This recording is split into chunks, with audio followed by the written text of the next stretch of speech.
They will remember the moment his body broke, but forget the years when the system thought it had broken his will. A man once strong enough to swim across icy rivers without stopping, suddenly unable to lift his own hand, lying on a prison hospital bed while his rival's portrait hung above him on the wall. The clock was ticking toward an election that could remake a country. And Kenneth Matiba, half paralyzed, was supposed to be finished. But before the dark cell, before the stroke, before the showdown with a president who would rather crush him than compete with him, there was a boy in the green highlands of central Kenya, running barefoot through mist and red soil, chasing a future no one could yet imagine. Picture the hills of Murang'a in the 1930s. Cold mornings, thin smoke rising from tin roofs, children wrapped in threadbare sweaters, their breath hanging in the air like ghosts. In one of those small homesteads in 1932, a baby boy is born into a Gikuyu family. They name him Kenneth Matiba. Nothing about that morning announces that this child will one day stand toe-to-toe against the state itself. The world he is born into is not free. The British flag flies over Kenya. African voices are tightly controlled. African ambition is tightly caged. Yet even as a child, Kenneth is the one who wants to push against fences. He is the boy who asks too many questions. The boy who argues with elders not out of disrespect, but because the answers never seem big enough for the size of his mind. Imagine him as a small boy, kneeling on a mud floor in a crowded classroom. The slate in front of him is cracked, the chalk stub worn down to the last white grain. The missionary teacher calls out arithmetic problems. Children stumble through, mumbling guesses. Then it is Kenneth's turn. He doesn't just answer, he explains. His voice is clear, his logic sharp. The teacher stops, stares, and feels a chill of recognition. This is not an ordinary child. School becomes the first arena where his hunger shows. He walks long distances at dawn, slipping on dew-soaked grass, determined not to be late. He is small, but he has an older man's intensity. Other boys complain that classes are too long. Kenneth complains that they are too short. When he's not studying, he's reading. When he's not reading, he's listening. To elders, to preachers, to colonial officers speaking in clipped English that he makes it his mission to master. Then comes the first twist. In a Kenya where most African children are expected to accept their place, Kenneth's academic performance forces the system to make space for him. He earns a place at one of the most prestigious schools in the entire country, Alliance High School. For a boy from Murang'a, this is like being launched to another planet. Alliance is not just a school, it is a factory for the future elite. Here, the sons of chiefs, future doctors, future cabinet ministers share dormitories and dreams. The buildings are solid, the lawns manicured, the motto stern, strong to serve. Kenneth arrives, carrying a battered suitcase, staring at the red brick chapel tower as if it's a lighthouse calling him toward deeper waters. In the dorms, boys size each other up. Some rely on family names, others rely on charm. Kenneth has neither wealth nor famous relatives. What he has instead is a strange combination: humility in his manners and a ruthless competitiveness in his work. He studies late into the night by the faint glow of a kerosene lamp, lips moving silently over English texts, his eyes burning with determination. When the exams come, he doesn't just pass, he dominates. But he is not only a mind. On the fields, he discovers his second battlefield. Sport. He runs. He swims. He plays football with a ferocity that surprises even him. In the rough collisions of schoolboy games, he learns something about himself. He doesn't like losing. Not to classmates, not to any opponent. That feeling, that refusal to accept defeat, will one day make him stand up to a president. Teachers notice. They don't just see a bright student. They see a leader. He is chosen as a prefect, then as a senior leader, the boy others watch when they don't know what to do. He breaks up fights, pushes lazy students to work harder, argues with staff when he thinks a punishment is unjust. At an age when most teenagers are just trying to fit in, Kenneth practices something dangerous. He practices saying no to authority. Outside the school gates, Kenya moves steadily toward crisis. The Mau Mau rebellion brews in the forests, British repression tightens, and talk of independence moves from whispered rumor to shouted demand. Alliance is not immune. Students argue about politics in hushed voices after lights out. Some admire militant resistance. Others insist that education and negotiation will win the future. Kenneth listens to every side, but he is already forming his own style. He believes in order, in institutions, in structure, and in pushing those structures beyond their comfort. When he leaves Alliance, he is no longer just a gifted boy from Maranga. He is part of a small, sharpened group, educated Africans who will be asked or forced to become the bridge between colonial rule and whatever comes after. The question is, which side of history will he stand on? The next twist is unexpected. Instead of launching straight into politics, Kenneth steps into the machinery of administration and business. He begins working within the system, in the colonial and early post-colonial civil service, and later in major companies. To some, this looks like loyalty to the existing order. To him, it is reconnaissance. From the inside, he studies how power works, who really makes decisions, how money moves, what rules matter and which ones are theatre. In dusty government offices, he pores over files, drafting reports with meticulous care. He is young, but his superiors soon realize he has a gift for organization. Give him chaos, and he will turn it into a timetable. Give him a vague plan, and he will turn it into a concrete project. Through promotion after promotion, he rises faster than men, much older than him. Soon, he becomes one of the youngest African senior civil servants in the country. Then, as Kenya steps into independence under President Jomo Kenyatta, another door opens, one that would have been unthinkable for an African boy just a decade earlier. Kenneth is pulled into leadership roles in powerful parastatals, those hybrid creatures of state and business that control key sectors of the new nation. Hotels, tourism, commerce. These are not just jobs, they are training grounds for national influence. Imagine conference rooms in Nairobi in the 1960s. Thick cigar smoke, clink of glasses, men in suits arguing over budgets that could change entire regions. In those rooms sits Kenneth, often the youngest person at the table, listening more than he speaks. But when he finally does, everyone turns to him. He has the rare ability to translate vision into numbers, words into action. Under his watch, companies grow, hotels rise, tourists fly in. The economy's wheels spin faster. The state notices, the ruling party notices. In a country where politics and business are intertwined, a man who can deliver results is a man worth recruiting. But politics in Kenya is not a gentle invitation. It's a dangerous seduction. Once you step in, you don't step out easily. By the 1970s, the post-independence glow is fading. Ethnic tensions simmer, corruption creeps deeper. The single ruling party, KANU, becomes not just a party, but the air everyone is expected to breathe. Loyalty is rewarded, dissent is punished. In this environment, a question stalks Kenneth like a shadow. Will he remain the brilliant administrator behind the scenes, or will he step into the brutal light of politics? At first, he hesitates. He has a successful career. Influence, comfort, why risk it? But something keeps bothering him. He travels across the country, sees villages with brand new hotels nearby that hire almost no locals, sees schools with broken desks, hospitals without drugs, roads that disappear into mud. He knows how much money passes through the system. He also knows that too little of it reaches people like the family he grew up in. This is where his internal clock begins ticking for the first time. It's not yet the political deadline that will later haunt him. It's more personal, the sense that his generation is running out of time to shape the country's direction. If they don't act now, the structures surrounding them might harden into permanent injustice. So he makes the choice that will change his life. He runs for parliament. He chooses to stand for a constituency close to his roots, among people who know his story, not from newspapers, but from memory. Campaigns in those days are intense, physical, almost intimate. There are no polished television ads, no algorithm-driven social media strategies. There are rallies in dusty markets, late-night meetings in school halls, arguments under trees that have seen more truth than many parliaments. Picture Kenneth on the back of a rattling pickup truck, loudspeaker in hand, coat flapping in the wind, his voice cutting through the crowd. He is not the most theatrical speaker, but he is clear, disciplined, persuasive.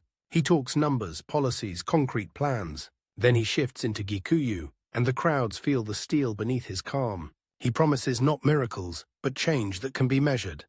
Better schools, better roads, fairer opportunities. His main opponent is no fool. This rival, older, more experienced in the tricks of local politics, whispers that Kenneth is too close to the Nairobi elite, too comfortable in boardrooms, too much of a company man to truly understand the poor. It's the first taste of the rivalry theme that will dominate his life.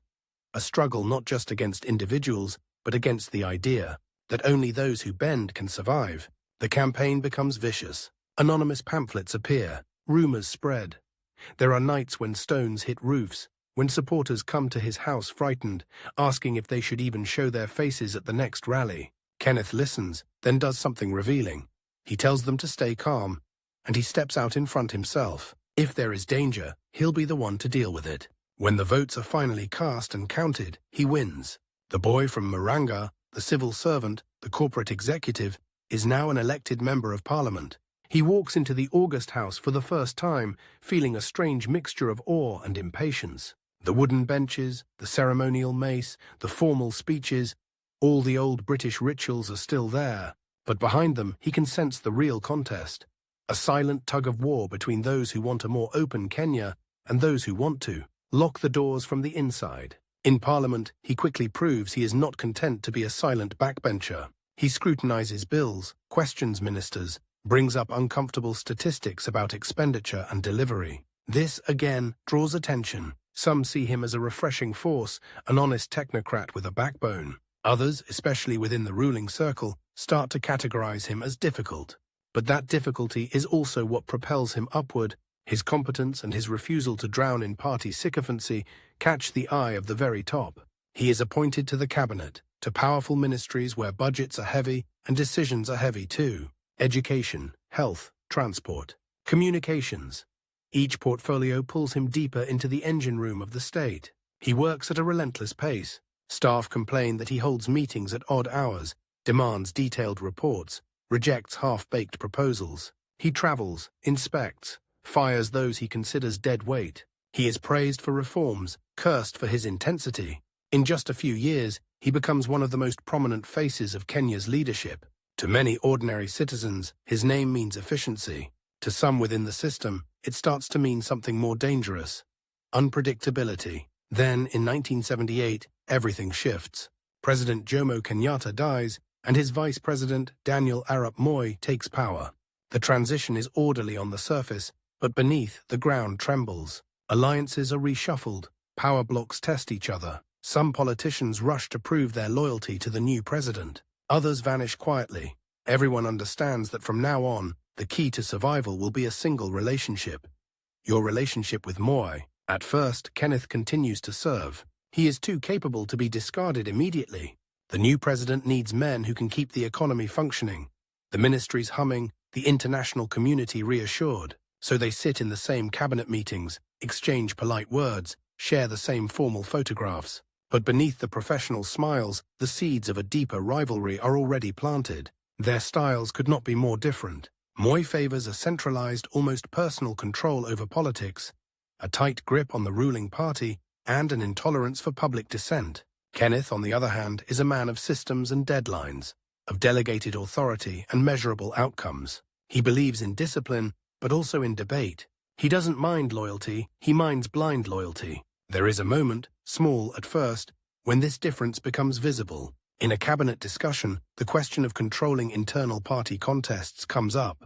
Some argue that competition within the party is messy, that it should be managed from above to ensure unity. Kenneth pushes back. If the party won't allow real choices even among its own candidates, he asks, what message does that send to the country? The room falls silent. In that silence, his relationship with the president cools by a few critical degrees. The 1980s arrive like a tightening fist. Dissent is criminalized. Detentions without trial become a tool of fear. The ruling party, KANU, is declared the sole legal party, meaning there is legally no such thing as an opposition. Newspapers learn to censor themselves. Citizens learn to speak in whispers. Yet inside all this, Kenneth still tries to do what he has always done: improve systems, deliver services, push for efficiency. But something else has changed in him. The more he sees of how power is used to silence critics rather than solve problems, the more restless he becomes. He starts to speak more frankly in private meetings, to challenge certain practices, to insist on cleaner elections within the party. Colleagues warn him quietly, "This is not the time. The system will not bend." He looks at them and answers, almost incredulous, "If the system cannot bend, it will break." His words are prophetic, but they also mark him. The breaking point comes in 1988. KANU decides to use a notorious method for its primaries: Mlolongo, queue voting. Instead of secret ballots, Citizens are ordered to stand in lines behind their preferred candidate, in full view of local officials and party agents. It is a brutal display of control. Fear decides more votes than conviction. In many places, the results are manipulated. The will of the people crudely reshaped. For Kenneth, this is too much. He watches as the mechanism of democracy is turned into theatre.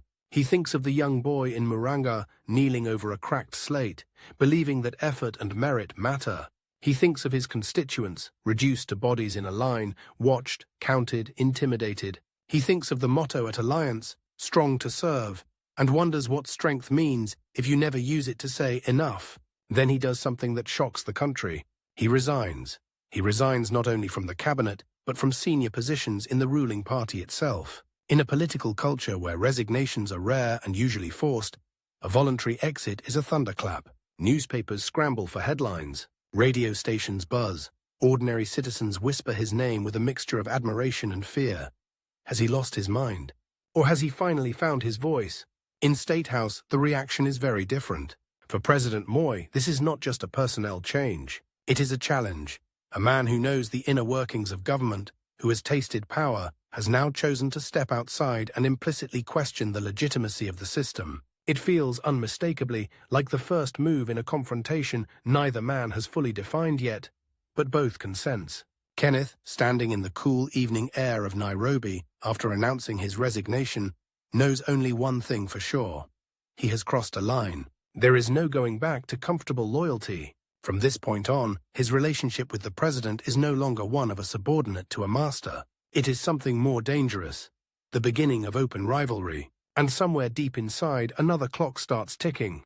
Louder this time, more urgent. The next general election is only a few years away. The world is changing. Pressures for democracy are rising across the globe. If Kenya is to escape the suffocating grip of one-party rule, the window will be narrow. Kenneth can almost feel the years slipping through his fingers like sand. He looks at the calendar and does the math in his head. There is less and less time left to challenge a president who controls the police, the party, the parliament, the press. Less and less time to turn personal courage into public change. Less and less time before the system decides to deal with him. Not as a colleague, not as a minister, but as an enemy. The man who once signed government budgets with a steady hand now struggles to sign his own name.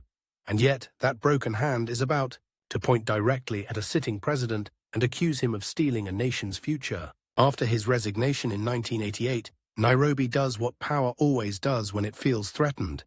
It pretends not to notice. Ministries reshuffle. New loyalists are promoted. State newspapers quietly reduce the space given to the name Kenneth Matiba. It is as if the system is trying to erase him by ignoring him. But invisibility cuts both ways. Freed from cabinet meetings and party caucuses, Matiba suddenly has something he has not had in years. Time. Long, quiet hours. No red government files on his desk. No motorcade waiting outside. Just a man, his thoughts, and the knowledge that the most powerful person in the country now sees him not as an asset, but as a potential threat. Friends start to drift away. Some do not return his calls. Others speak in hurried whispers, looking over their shoulders. A few come to his house late at night, park far from the gate, and walk in under the trees so that the neighbors will not see. In the living room, they sit on the edge of the sofas, cups of tea untouched, and ask the question they are afraid to phrase too clearly. So, what next, Kenneth? He listens. He weighs his words. He knows that in a country where there is only one legal party, talking openly about what next means flirting with illegality. But he also knows something else. History outside Kenya is moving faster than the fear inside it.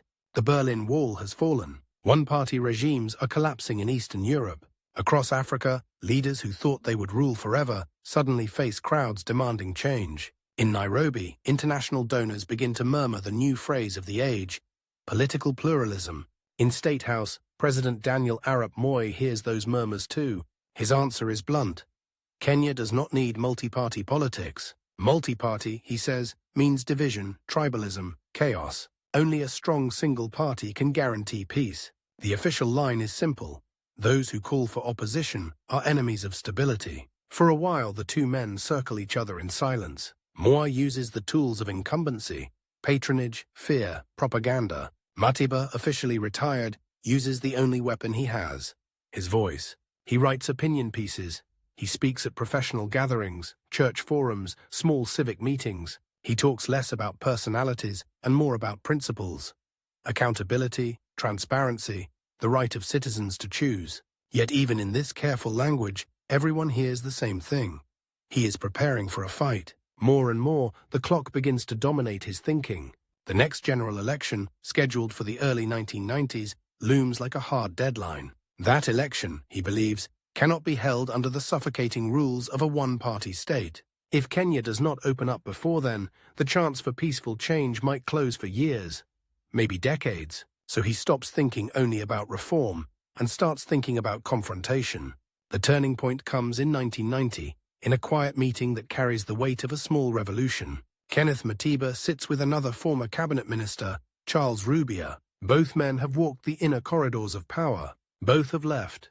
Both feel the same pressure building in the streets: frustration, hunger, anger at corruption, a quiet courage that wants a signal. Around a table scattered with papers and half-drunk cups of tea, they make a decision that will change their lives. They will do what almost no senior politicians have dared to do openly: call in public for the reintroduction of multi-party democracy in Kenya. They do not stop at words, they name a date. 7th of July 1990, 7/7, Saba Saba. On that day, they announce, there will be a mass rally in Nairobi to demand political pluralism. Not a polite seminar, not a closed-door petition, a rally. Bodies in the open air, banners, chants, visibility. The announcement lands in State House like a thrown stone. To the regime, Saba Saba is a direct challenge, not from students or underground activists, but from people who once sat at the cabinet table. To tolerate it would be to accept that the president can be defied in the streets. To crush it would expose the true nature of the system to both citizens and the watching world. The government chooses a familiar path. Fear. Permits for the rally are denied. State-owned newspapers warn of troublemakers and foreign agents. Police are issued with tear gas canisters and rubber bullets. Plainclothes officers melt into crowds. Intelligence files thicken with reports on who meets whom, where and why. As 7th of July approaches, Nairobi feels like a city holding its breath. Taxi drivers whisper about Saba Saba in the same tone they use for funerals. Church sermons dance around the topic. Market women mention the 7th as if it is a storm on the horizon. In homes across the country, radios carry arguments: is this bravery or madness?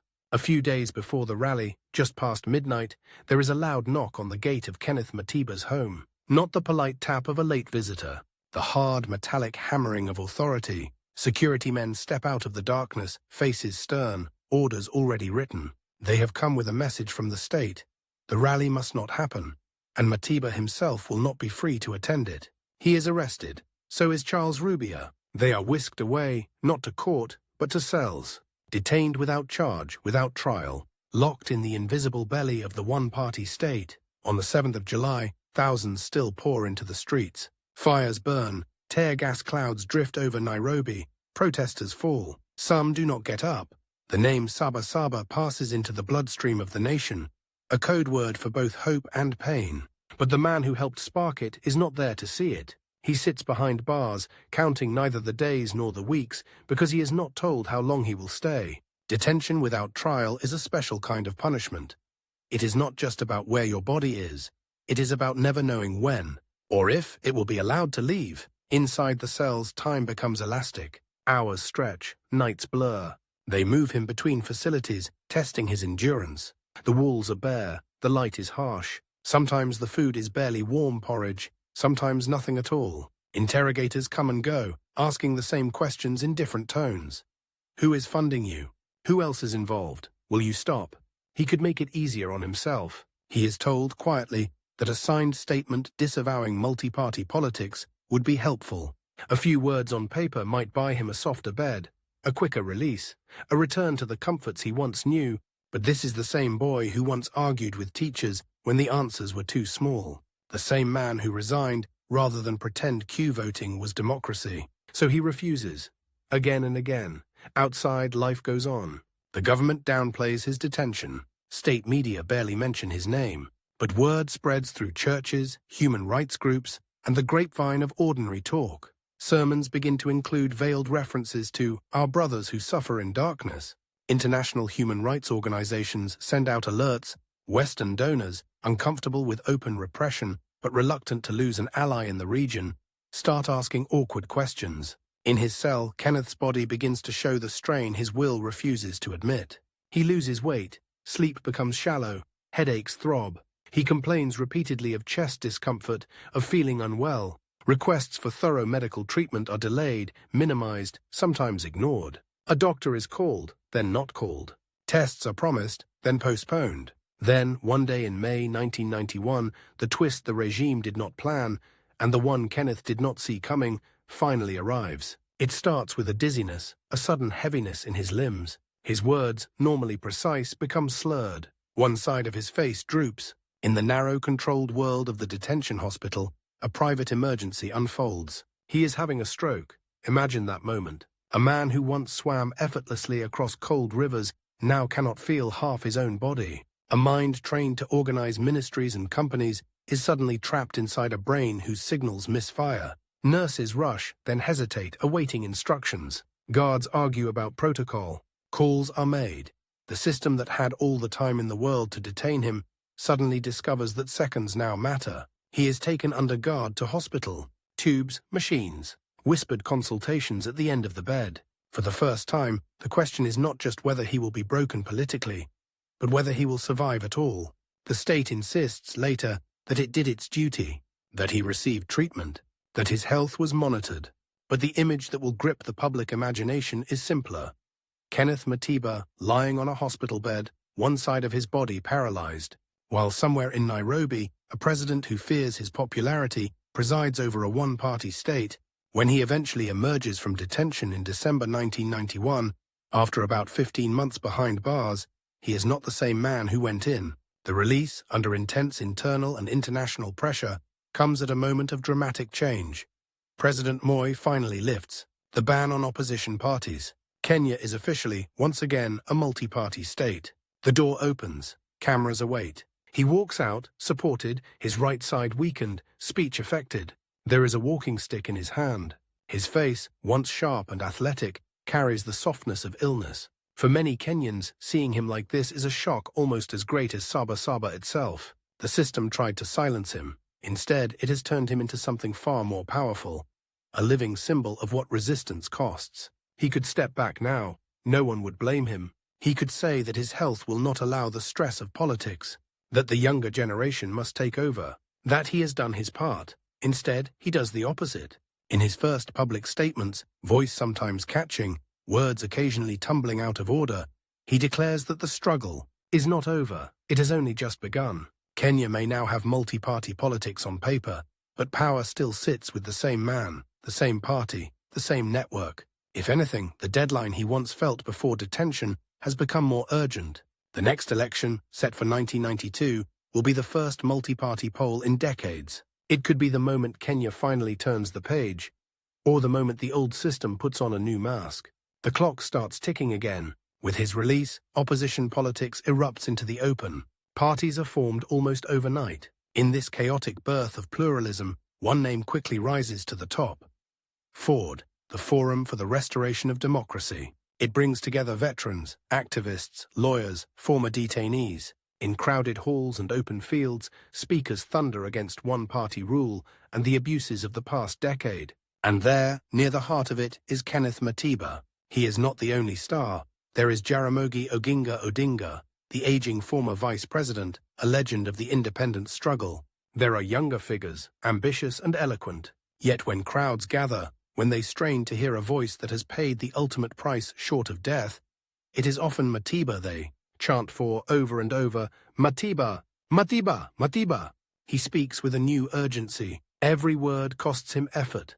You can see it in the slight tremor of his body, the careful way his lips form sounds. But the content is sharpened, almost surgical. He talks of corruption, of state violence, of the need not just to change leaders, but to change the system that allows leaders to become untouchable. For President Moi, watching from State House, this is the nightmare scenario.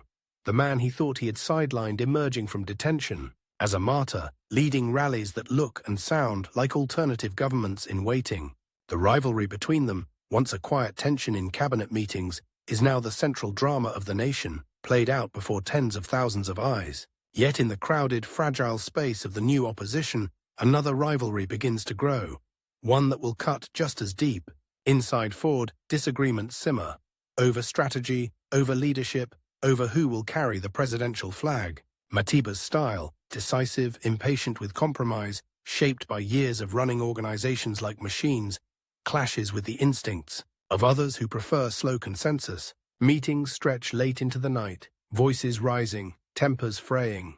The twist comes slowly, then all at once. Ford splits. One wing becomes Ford Kenya, associated with Jaramogi Oginga Odinga. The other becomes Ford Asili, Asili meaning original, led by Kenneth Matiba. For those who hoped for a united front against Moi, it feels like watching a winning team walk onto the field and then, seconds before kickoff, start playing against itself. The president, master of divide and rule, does not need to do much. The opposition is dividing on its own. State media plays up the rivalry, highlighting every quarrel, every insult.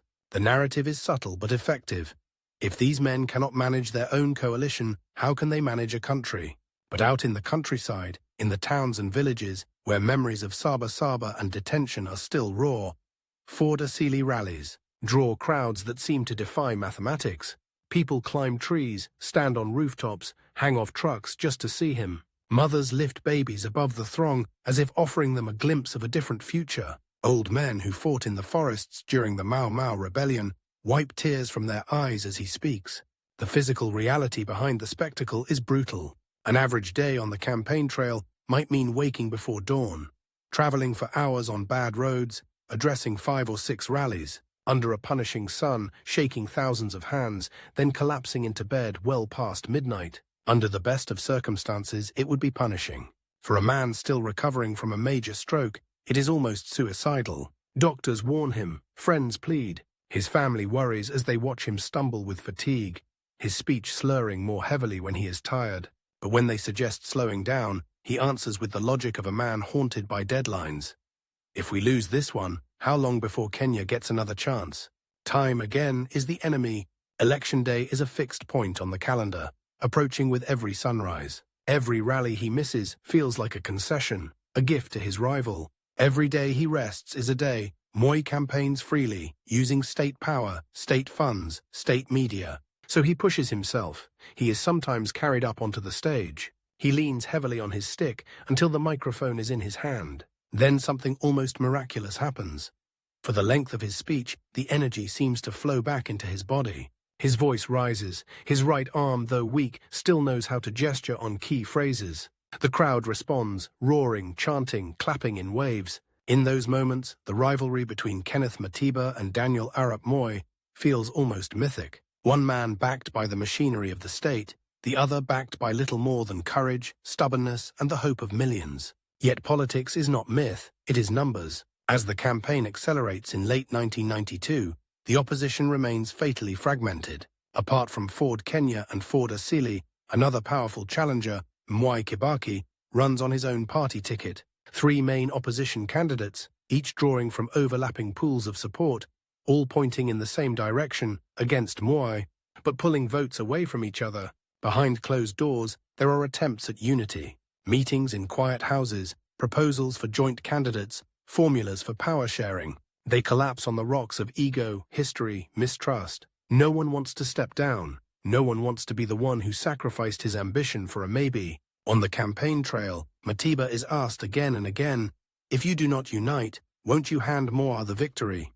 His answer is fierce, sometimes impatient. He argues that Ford Asili is strong enough to win on its own, that people's hunger for change will overwhelm the tricks of the state. But when he goes home at night and looks at the numbers scribbled on campaign maps, he must see what everyone else sees. 3 spears, striking the same shield, dulling each other's force. Election day arrives in December 1992. Across Kenya, voters line up before dawn, some wrapped in blankets, others in their Sunday best. Elderly men lean on sticks. Young first-time voters stand restless, eager. The air carries a strange mix of celebration and dread. For many, this is the first time they will cast a ballot in a genuinely contested multi-party race. Officially, the process is orderly. Ballot boxes, inked fingers, polling clerks with registers. But reports of irregularities trickle in. Missing names, intimidation at stations, mysterious delays in opposition strongholds, ballot boxes that travel long distances without observers. In some places, violence flares, sharp and senseless. Kenneth Matiba spends the day away from the cameras, listening to radios, receiving reports, his household tense and quiet.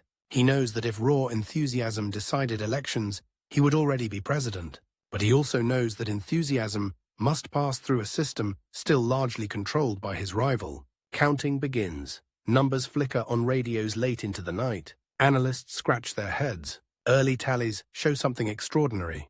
In combined votes, the opposition clearly outnumbers Moi. If there had been a single united candidate, the long rule of the president might already be over. But there is no single candidate. There are three. When the final results are announced, they confirm the cruel arithmetic. President Daniel Arap Moi wins with a plurality. Not a majority, but enough. Around 36% of the vote. Kenneth Matiba comes second, with a powerful but not decisive share. The rest is split between the other opposition leaders. To some, the story ends there. Moi has won. The system holds. To others, especially within Ford Asili, the story is very different. They speak of rigging, of stolen ballots, of stuffed boxes and ghost stations. They argue that in a fair contest, without manipulation and without a divided opposition, Kenneth Matiba would be president. For Matiba himself, the result is a bitter cocktail. Defeat mixed with a strange kind of victory. He has not captured State House. He has not ended the one-man dominance of Kenyan politics. But he has proven that a man whom the system thought it had broken, a detainee, a stroke survivor, can still command millions of votes, can still stand shoulder to shoulder with a sitting president and make him sweat. The rivalry between him and Moi is no longer theoretical, no longer whispered in cabinet corridors. It is now written in numbers, in ballots cast by ordinary citizens who risked intimidation to stand in line and choose. The president has survived the first true test of multi-party politics, but not by much. The gap between victory and defeat is narrow enough to feel dangerous. As the dust of the campaign settles, Kenneth Matiba looks at the map of Kenya not as a businessman counting profits or a minister planning projects, but as a wounded general surveying a battlefield he came very close to winning. His body is weaker than ever. The stroke's consequences do not disappear, they deepen. Fatigue claws at him. Speech remains a daily struggle. The campaign has burned through reserves he did not know he still had. But somewhere beyond the exhaustion, beyond the disappointment, another realization takes shape. The struggle is no longer just about who sits in the presidential chair. It is about something larger and more intangible. The idea that a government can be challenged, that votes can grow teeth, that a citizen's voice can rise higher than a president's portrait on a hospital wall. The clock is still ticking. On his health, on the patience of the people, on the lifespan of a regime that has just survived its closest brush with defeat. And as Kenneth Matiba gathers himself for the battles to come, he understands a hard truth. He has already paid a price that can never be refunded, and the man he is now, half paralyzed, scarred but unbowed, is the only weapon he has left to fight with. The only weapon he has left to fight with is a damaged body and a tired voice. And in a country where presidents command soldiers and spies, he decides to use that broken weapon to challenge the same man for the highest office in the land. Again, it sounds insane. It also sounds exactly like something Kenneth Matiba would do. The 1992 election has ended, but the adrenaline of the campaign does not simply evaporate. In State House, Daniel Arap Moi keeps his job. In the streets, disappointment hangs heavy, but so does a strange electric knowledge. The president was nearly beaten. The myth of his invincibility has a crack. In that crack, opposition politics begins to grow teeth. Inside Parliament, Kenneth Matiba walks into the chamber not as a minister, not as a KANU loyalist, but as the leader of a party born from defiance. Ford Asili. His gait is slower, his right side drags slightly, but every step he takes down that aisle is a step the Moi government never wanted to see. He understands something most of his supporters do not. Elections are not magic doors. You do not simply step through one and find yourself in a new country. There is work to be done between elections. Slow, grinding, often invisible work. Committees, debates, bills that die in silence and motions that disappear into procedure. That is where he now lives. On paper, Ford Asili is outnumbered. KANU still commands a solid bloc, But Parliament is no longer a choir rehearsing the president's lines. It is a battlefield. When he stands to speak, the chamber goes quiet in a way that has nothing to do with politeness. Even those who hate him, who mock his slurred speech in private, know what he represents. A man the state tried to break, still standing here, demanding to be heard. He attacks the old habits of secrecy. He demands explanations for missing funds, for skewed tenders, for police violence. He is relentless about the right of Parliament, not State House, to hold the purse strings. When government benches shout him down, he waits, then raises his voice and starts again. When they laugh at his hesitations, he pushes through the words slowly, stripping them of their power to humiliate him. Each speech is a reminder. The stroke took his fluency, not his fury. Outside the chamber, his work continues in a different language, the language of organizing.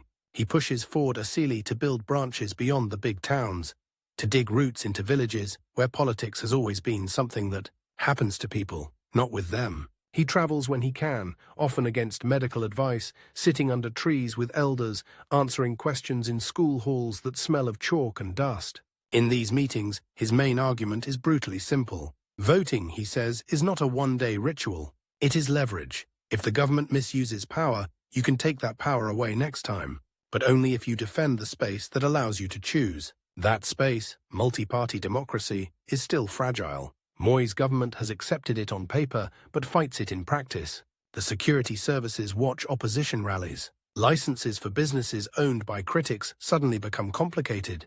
Tax audits appear like storms out of nowhere. State media treat opposition leaders as a dangerous novelty. One camera lens away from turning into enemies of the state. And there, in the middle of this slow, grinding trench war, is the personal rivalry that now defines Kenyan politics. President Daniel Arap Moi, tall, stern, master of the rural rally and the patronage network. Kenneth Matiba, shorter now in posture if not in presence, walking with effort, voice strained, living proof that the fight has a cost, and insisting that the cost is worth it. The two men rarely meet face to face in these years, but they shadow each other. When Moi tours the countryside, promising roads and schools, Matiba follows weeks later, pointing out the broken promises, the stalled construction sites, the rusting machines that never switched on. Where the president says, "Trust me," Matiba says, "Watch him." The State House response is subtle, then increasingly sharp. Contracts once awarded to companies associated with Matiba start to dry up. Investments he poured himself into begin to feel pressure. Delays in approvals, sudden inspections, difficulty accessing credit. It's never written down as punishment. Retaliation rarely is. But the pattern is obvious to everyone who knows how Kenya really works. He is attacked on two fronts at once, in the arena of politics and in the quiet, cruel chokehold around his businesses. This, too, is a battlefield. For years, Matiba had built a parallel empire away from politics. Hotels that trained a generation of hospitality workers, schools that became symbols of private excellence, companies that employed thousands. Now, the same state that he challenges in Parliament leans against that empire like a man pressing his weight slowly against a door. Cash flow tightens. Banks grow nervous. Partners whisper about risk. It would be easy, even rational, to retreat, to say, "Enough, the price is too high. I will protect what I have built." He does the opposite. He doubles down on confrontation. In late-night strategy sessions with his inner circle, he speaks more and more of deeper change. Not just fair elections, but a new, constitutional order that would clip the president's wings, strengthen Parliament, and protect rights in a way that cannot be erased. By one signature in State House, he knows this is not a one-election struggle. It is generational, but a cruel arithmetic presses against that long view. His health is failing faster than the system is changing. Every morning he wakes up, he measures his day in energy units. How many steps can he walk before the leg drags? How many minutes of continuous speech before the words twist themselves, betraying his thoughts? How many late-night meetings before the migraines come roaring back? Each answer is worse than the one before. The clock in his chest is ticking louder. Then, in the mid-1990s, the twist he has tried to outrun catches up with him. He suffers further health crises. Not the sudden, headline-grabbing stroke of detention, but quieter collapses. Episodes of dizziness that leave him gripping furniture. Speech that dissolves halfway through a sentence. Spells of confusion that terrify those who love him. Doctors recommend extended rest, rehabilitation, time away from the fumes of politics. Time away. From his point of view, time is exactly what he does not have. The 1997 election moves closer on the calendar. Every day, another page torn off. Moi, barred by neither law nor custom from running again, prepares to seek another term. Around them, new opposition alliances rise and fall. Names that were once secondary begin to shine. Mwai Kibaki, Raila Odinga, others hungry for the same prize. Some advisors tell Matiba the brutal truth. You are a hero already. Let the younger ones take the front line. You can guide them from behind. He listens, he nods, and then he announces something that shocks even those who know him best. He will run for president again. To people who saw him on the 1992 campaign trail, carried up onto stages, voice sometimes collapsing under fatigue, this sounds like someone proposing to run a marathon on one good leg, uphill, with rocks in his pockets. But for Matiba, the logic is ruthless. In 1992, he came close in a contest designed to favor the incumbent, with a divided opposition and a body still recovering. In 1997, he believes, the hunger for change is even deeper. If he can push through one more time, if the opposition can somehow rally, Moi's long rule could finally meet its limit.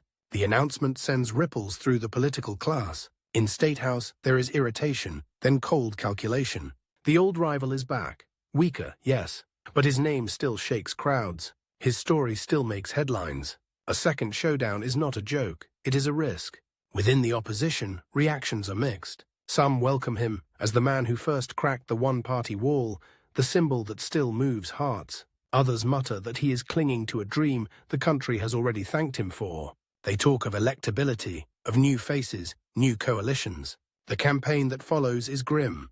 The energy of 1992 is harder to summon. Economic hardship bites deeper. Many of the businesses that once bankrolled opposition rallies have either collapsed or shrunk under pressure. Ford Asili, once bursting with confidence, is thinner now. Fewer vehicles, fewer banners, fewer pockets deep enough to fund endless tours. And then there is the candidate himself. Every rally becomes an exercise in management. How far can he be driven without swallowing dust that triggers coughing fits? How many speeches can he give in one day before everything blurs? How long can he stand in the sun before he sways on his feet and aides step closer, ready to catch him? But something stubborn, something almost reckless, keeps him on the road. Again and again, he returns to his central theme. The presidency must be tamed. No Kenyan should live in fear of one office. No businessman should watch his life's work strangled because he disagreed with a politician. No citizen should be detained or broken simply for asking to choose. In these speeches, you can hear the echo of the cell, the harsh light, the hospital bed. His personal story is no longer just pity, it is evidence, proof that the system, left unchecked, will devour anyone who stands in its way. As election day draws near, the familiar curse returns. Division. The opposition once more fails to unite. Negotiations for a single candidate stutter, stall, collapse. Suspicion mixes with ambition. Old grudges resurface. Everyone agrees that Moi must go. No one agrees on who should carry the banner. To the public, it feels like a replay of a bad movie.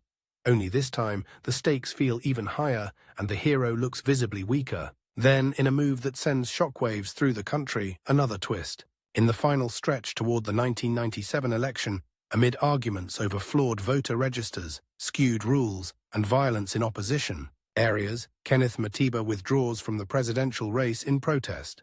The man who once refused to sign a statement renouncing multi-party politics now refuses to put his name on a ballot he believes is already poisoned. It is a strategic calculation, but also an emotional one.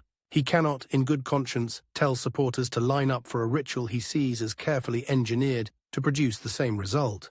A victory for Moi, wrapped in the language of democracy. Some of his followers understand, even admire the stand. They see it as consistent. The same refusal to bless a broken system that made him resign from cabinet, that carried him into detention. Others feel abandoned. After all the speeches about courage and not giving up, their champion has stepped off the field before the whistle. The government shrugs. The election goes ahead. Moi wins again. This time, there is no near-miss drama for Matiba. No tense nights of counting, no second-place announcements that fill the air with what-ifs. He is, in the official tally, largely absent. For a man whose rivalry with Moi once defined the nation's political suspense, this anticlimax feels almost cruel. Yet beneath the surface, something important has shifted. The language of politics is no longer the same as it was when he first entered cabinet decades earlier. Words like human rights, constitutional reform, term limits, independent judiciary, once confined to activist circles and foreign reports, are now in mainstream debate. Churches host civic education forums. Newspapers run columns openly mocking presidential decisions. Civil society groups speak of a new constitution not as fantasy, but as a demand with a deadline. That vocabulary did not appear by magic. It was carved out by people who paid a price: detainees, protesters, writers, and a former minister whose right hand sometimes cannot even hold a pen straight. His own life reflects the larger struggle. Businesses he built with painstaking care limp along or collapse. Some are sold off under pressure, others sink under debt and mismanagement, compounded by his long absences and frail health. Critics say he overreached, that he tried to be a mogul and a revolutionary at the same time. Supporters insist that the state deliberately sabotaged him for daring to challenge it. Both things can be true. Even as his financial empire shrinks, he pursues another kind of battle, a legal one. Quietly, methodically, he begins to sue the government for the damage done to him during detention, for the stroke he suffered under its watch, for the years of earning power lost, for the businesses that spiraled when their founder was locked away. It is a different kind of confrontation, fought not with rallies and slogans, but with affidavits and medical reports, in fluorescent-lit courtrooms instead of open fields. The symbolism is stark. The same system that once held his body behind bars must now sit in a dock of its own, answering questions, producing documents, being judged. The legal process is slow, glacial even.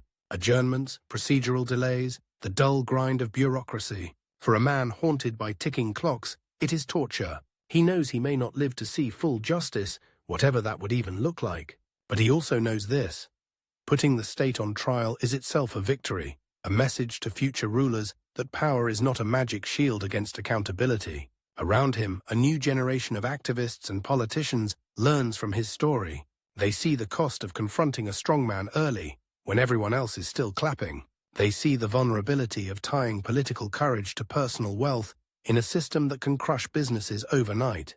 They also see the impact one stubborn, wounded man can have on the narrative of a nation. By the late 1990s, Kenneth Matiba is no longer the central figure in every headline. Other names crowd the front pages. New coalitions form, new ruptures shake the opposition. Some of the reforms he dreamed of are still distant. Others are slowly, painfully taking shape. He finds himself in an uneasy in-between space, not in power, not quite out of the fight. At public events, when he appears, people still stand. Some cry, others move quietly closer just to touch his hand, the same hand that once signed detention papers for himself in a sense. The decision, to resist, and that now trembles when it reaches out. For them, he is not just a politician. He is a living reminder of what it took to reach this imperfect, noisy, hard-won, multi-party era. He looks around at this new Kenya, bruised but louder, and knows that the rivalry that once defined his life has written itself deep into the country's story. The duel between him and Moi has left scars on both men. But its most lasting impact is on the society that watched it, learned from it, and began to ask, more boldly than ever before, if one man can stand up to a president and survive, what else might be possible? The answer to that question will unfold in the years to come, in a Kenya that moves slowly toward a new constitution and eventually toward leaders who campaigned on promises that sound suspiciously like things Kenneth Matiba was saying when such words could get you a cell instead of a microphone. For now, though, as another decade closes and his health continues its relentless decline, one truth hardens inside him like bone. He did not win the presidency, but he helped change the rules of how presidents are made and unmade. And that quiet, structural victory, written not on a ballot, but in the expectations of millions, may yet outlive both him and the rival who once seemed untouchable. Imagine watching the man you fought for years finally lose his throne on live television. While you sit in a modest living room, your right hand shaking, your chest tight, silently wondering if your own heart will manage to beat through the end of the ceremony. That is how history begins to close the circle for Kenneth Matiba.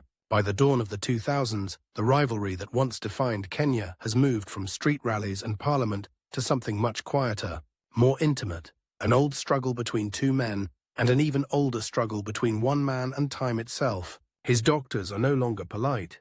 They talk about damage that cannot be reversed, about arteries and scar tissue, about the way stress, anger, and exhaustion act like acid on a body already scarred by stroke.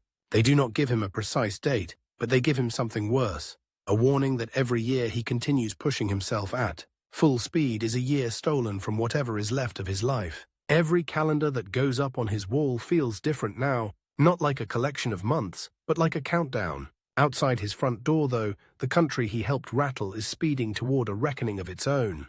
President Daniel Arap Moi's long rule is finally approaching a constitutional limit. After 2 decades of dominating Kenyan politics, he cannot simply change the law again without provoking a crisis. He must prepare to leave.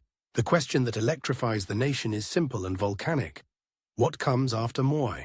For many Kenyans, this is the moment they once imagined Kenneth Matiba would seize. He was the man who almost beat Moi in the first multi-party election, the man whose damaged body became a symbol of resistance. In a different world, he might now be the elder statesman around whom everyone rallies to close the Moi era. But reality is harsher. His health is too fragile for marathon campaigns. His businesses, once engines of his political independence, are limping or gone. His party has splintered. Years of financial strain, political isolation, and medical crises have hollowed out his ability to command the national stage the way he did in 1992. The rivalry that once felt like a straight duel, Matiba versus Moi, challenger versus president, has turned into something more complicated and painful. The political race continued while his life ran into mud and obstacles. The finish line for one conflict now appears on the horizon, but he is no longer in the lane everyone is watching. When Moi finally chooses a successor, and when a new rainbow coalition rises to challenge the ruling party, the decisive clash that ends the KANU era takes place without Matiba at the center of it. On Election Day in 2002, when Kenyans queue under hot sun and dusty skies, when they dip their fingers in ink and mark their ballots against the ruling party that has towered over them for a generation, Kenneth Matiba is not on the presidential ballot. The crowd roars belong to others. The posters on the roadside feature other faces. It is a twist few could have predicted a decade earlier. The president falls, but not to the rival who first shook his throne. Still, when the results are announced, when the country explodes in celebration, when crowds dance on roads and climb on buses waving, newspapers that scream about a new dawn, people remember who cracked the wall first. In some places, as fireworks rise and pots bang, you can hear his name chanted alongside newer heroes. This, older voters tell their children, is what men like Matiba were jailed for. Somewhere far from the delirious city center, he watches the transition play out on television. He sees Daniel Arap Moi, the man whose government once held him in a detention cell without charge, now walking slowly through a handover ceremony, listening as new leaders promise reforms that sound like echoes of the demands that once earned him a hospital bed instead of applause. It is a victory he can touch only through a screen. If this were a simple story, this would be the end. The tyrant-like figure leaves. The dissident lives long enough to see it. The credits roll.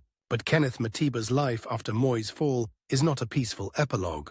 It is a final act of struggle, fought on new terrain, with fewer resources and less time. Now his main opponent is not a single man in State House, but a system that prefers its heroes to be quiet, symbolic, and safely removed from courtrooms and budgets. He has no intention of playing that role.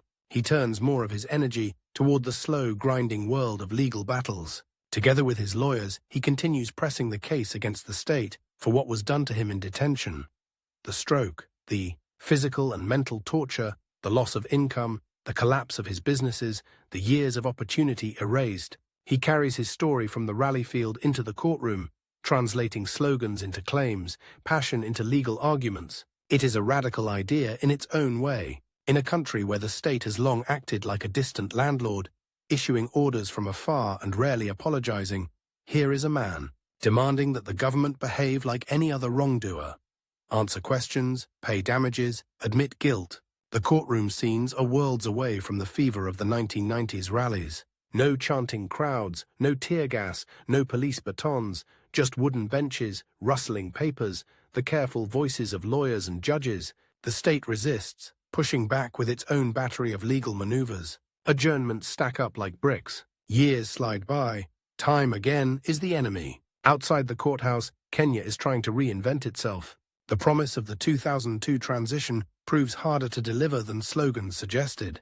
Corruption scandals erupt, expectations clash with reality, and the idea of a new constitution, one that will finally fix the architecture of power, becomes the new battlefield. When constitutional referendums and civic debates sweep the country, Matiba is no longer the main architect drawing diagrams on podiums, but the ideas now printed in civic education booklets, discussed on radio talk shows, and argued over in village barazas are eerily familiar. Reducing presidential power, strengthening parliament, protecting rights so they cannot be erased by one decree. These demands, now written into draft chapters and legal proposals, were once shouted from behind microphones that barely worked, in stadiums where police waited outside. It is as if the country is finally speaking the language he paid for with his health, but now in calmer tones, with new faces leading the conversation. Then comes another national trauma, the post-election violence of 2007-2008, as parts of the country burn, as neighbors turn on each other, as bodies appear in ditches and camera crews capture chaos instead of crowds at rallies. The promise of democracy itself feels poisoned. Power struggles at the top spill into homes and villages. The words election and fear become fused again. For Kenneth Matiba, watching this from the sidelines, it is a bitter, terrifying sight. He knows what it means to risk everything for multi-party democracy.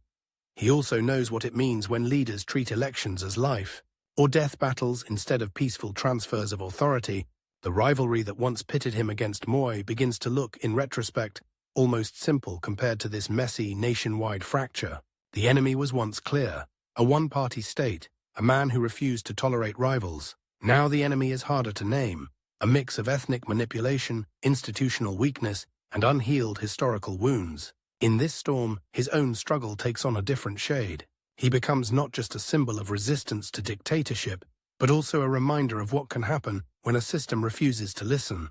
Early, when grievances are bottled up until they burst. His damaged body is a warning sign from an earlier era, now flashing again as the country stumbles through another crisis. When Kenya finally adopts a new constitution in 2010, with fanfare and ceremony, with speeches about a second republic, the event feels like the delayed fulfillment of a promise made in those tense, tear-gassed years of the 1990s.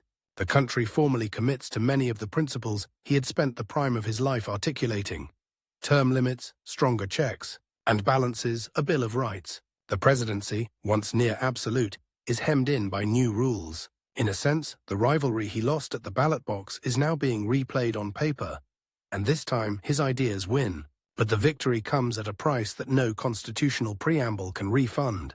By now, his mobility is limited. The man who once sprinted up podium steps to address crowds moves slowly, carefully, sometimes with assistance. His speech, already altered by the stroke, is further weighted by age and fatigue. He is, in many ways, a relic from the frontline battles that made this new text possible. And yet, the story has one more twist. As he grows older and more frail, just when it would seem that the state has successfully outweighted him, the courts begin to move. In the mid-2010s, after years of filings and delays, a judge finally delivers a decision in his case against the government.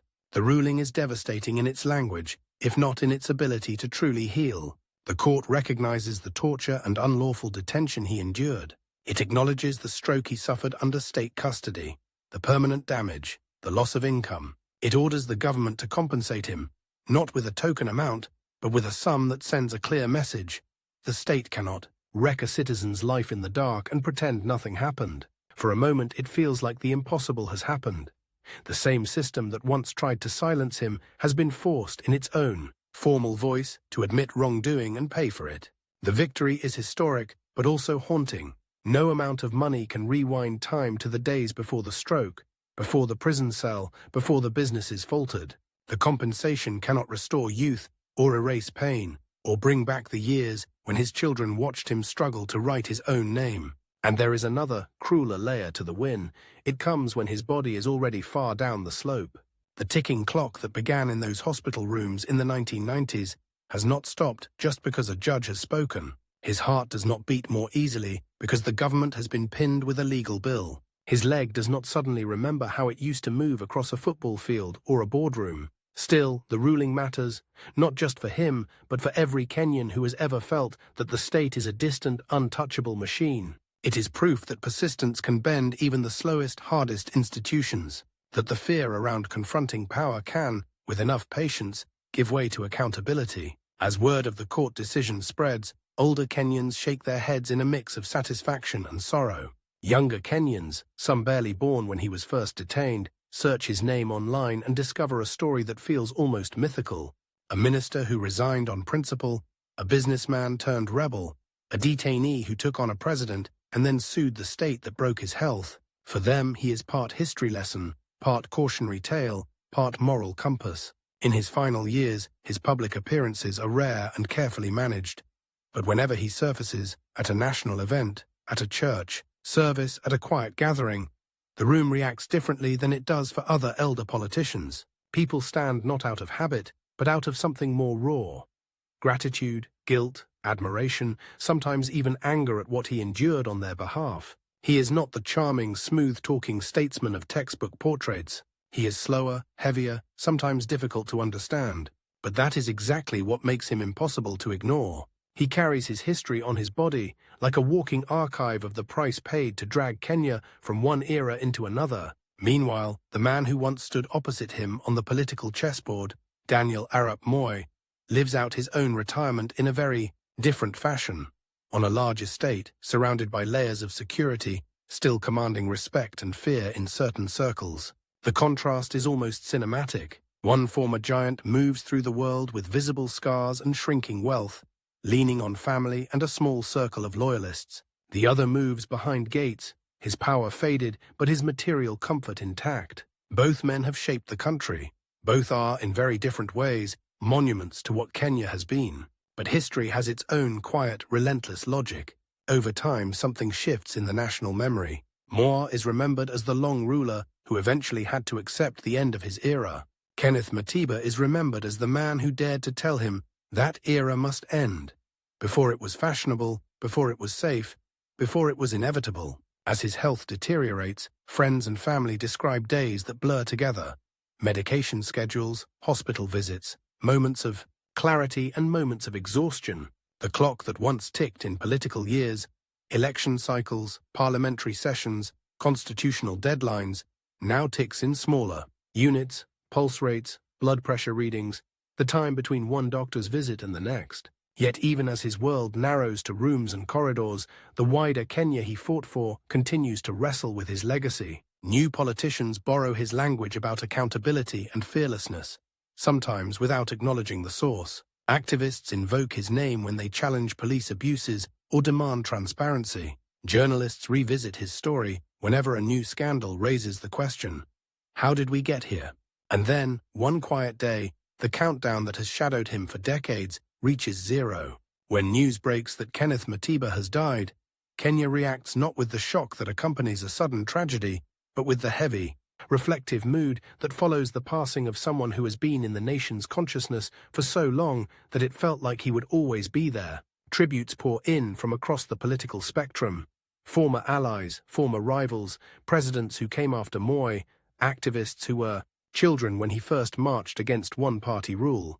They call him a hero, a patriot, a pioneer of multi-party democracy. Some of the very institutions that once treated him as a threat now drape him in honors. At his funeral, the symbolism is thick in the air. Flags flutter at half-mast. Leaders speak from podiums, telling stories of courage and sacrifice. Cameras zoom in on his coffin, on the faces in the crowd, on the aging comrades who stand with bowed heads, remembering the days when they too wondered if they would live to see this kind of ceremony. But the most powerful tribute is not in the speeches. It is in the simple, stubborn fact that the Kenya burying him is not the Kenya that tried to silence him. This is a country with term limits written into its constitution, a country where opposition parties exist openly, where courts can, at least sometimes, tell the government no, where newspapers can criticize presidents without immediately expecting an unmarked car at the gate at midnight. It is not a perfect country. Corruption still stalks the corridors of power. Elections still flirt with chaos. Inequality yawns across neighborhoods and provinces. But underneath the noise, there is a different baseline expectation. that power can be questioned, that presidents are not gods, that citizens have rights that do not evaporate when they upset a powerful man. That expectation did not appear out of thin air. It was carved slowly and painfully by people like Kenneth Matiba, and by the rivalry that pushed him to the edge of his endurance. Moi kept his seat through the 1990s. Matiba lost elections, businesses, and health. On a scoreboard that counts only victories and defeats in the narrowest sense, the story might look like one man winning and another losing. But nations do not keep score the way elections do. Long after the ballot boxes are cleared and the posters are torn down, what matters is the shift in what citizens will tolerate, what they demand, what they believe is possible. In that deeper, slower contest, the fight over the rules of the game, Kenneth Matiba stands out as one of the men who refused to be quiet when silence was safer. His legacy is not a statue in a city square or a long list of offices held. It is something harder to photograph. The courage that now feels almost ordinary when a citizen stands up and says, no. The skepticism that meets any leader who tries to stretch his powers too far.